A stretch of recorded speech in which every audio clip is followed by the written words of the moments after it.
So my brother just texted me. He asked whether or not I think he should buy stocks. And he's not a finance guy, he's a filmmaker. But even he understood that there's tremendous fear out there in the market, and for good reason. Grocery stores are running out of food. Stores are closing everywhere. Public schools are shutting down. The NBA, MLB, NHL, March Madness, Coachella, and Disneyland are all shutting down as well. It was, as a Wall Street Journal put it, the wildest week on Wall Street since the 2008 financial crisis. So what do? Well, there's a great phrase from Warren Buffett that describes exactly how I feel in times like these. Be fearful when others are greedy, but be greedy when others are fearful. In other words, I'm buying stocks. Actually, I already have. See, when the market fell last week, I lost thousands and thousands of dollars on paper. But that's the thing, on paper. I didn't actually sell any of my stocks. In fact, I was really happy when the market went down because it meant that the stock market was now on sale. All of those great companies and index funds that I had already purchased were now cheaper as a result of the market going down in value. Companies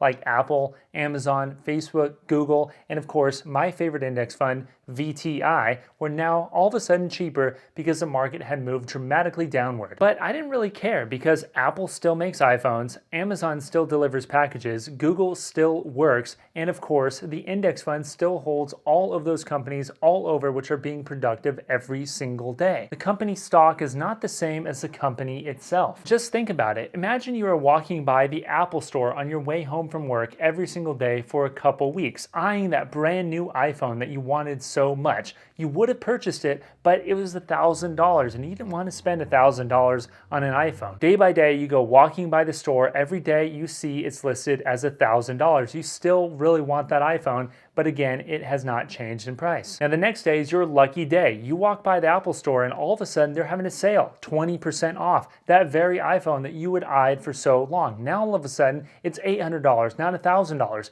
What would you do? Of course, you would run into the store and purchase it and walk away extremely happy. But for some reason with Apple stock, that's not how people think. Instead, in the stock market, most people run away from the store and don't purchase that beautiful iPhone or Apple stock because they say there must be something wrong, things are terrible. But everybody knows that the iPhone didn't actually change. All of it is just purely emotion, and that's the way that I view people's reaction to the stock market. Now, of course, there are going to be ebbs and flows, and there are going to be real impacts on company earnings in the short term. But in the long term, I'm highly confident that those great companies of a few weeks ago are going to continue to be great companies into the future. The bad times will pass. They always do. Now, I have no idea when they will pass. I have no idea when things will get better in the economy, but I do know eventually things will get better. If you bought stocks anytime during 2008, 2009, 2010, anytime the market was falling like a falling knife, you would have felt really bad in the short term because you may have purchased stock and then it went down another 10%. And if you would have sold then, you would have lost 10%. But if you would have held on through the ups and downs and bought as the market generally fell, you would be sitting very comfortably today, even in light of all the chaos that has happened in the last few weeks. The key is to buy and hold and not sell and not get too emotional. Use this as a buying opportunity. That's why I spent thousands of dollars of my own cash to purchase these stocks and index funds that I had already owned because now all of a sudden they were cheaper and I wanted to hold on to them for the long term. And for those who are too pessimistic and think things aren't ever going to get better, let me just remind you of some of the events that this country has been through. I was reading a book the other day about the Cold War, and in the 50s and 60s, people were legitimately scared that they would all die from a nuclear apocalypse. They actually thought that the world would come to an absolute end because we'd fire a bunch of nukes at each other and everybody would die. But obviously that didn't happen. And at that time, we were at war with the USSR, and the USSR was at war with us. We were enemies against one another. We had competing interests